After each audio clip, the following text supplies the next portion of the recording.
చనిపోయిన తర్వాత 3వ నెలకు ఏ రాజు అయితే చంపాడో అదే రాజు వంశావళి నుంచి రక్షించబడి, ఆయన భార్య రక్షించబడి, బైబిల్ ప్రపంచంలో మ్యాక్సిమం భాషలన్నింటిలోకి కొద్దిగా తర్జుమా చేయడం మొదలుపెట్టారు. ఈరోజు ప్రపంచానికి సువార్త అందించింది ఎవరు? ఇంగ్లాండ్.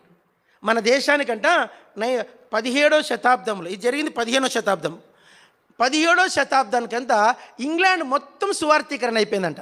అప్పుడు వాళ్ళు మన దేశానికి, అందరూ పలకండి, 70,000 మంది, చెప్పండి, 70,000 మంది మిషనరీలను ఇంగ్లాండ్ నుంచి భారతదేశానికి వచ్చారంట.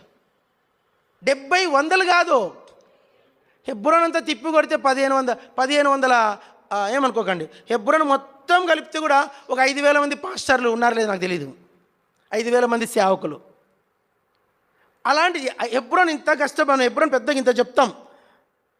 ఇంగ్లాండ్ నుంచి మన దేశానికి మిషనరీలు ఎంతమంది వచ్చారు?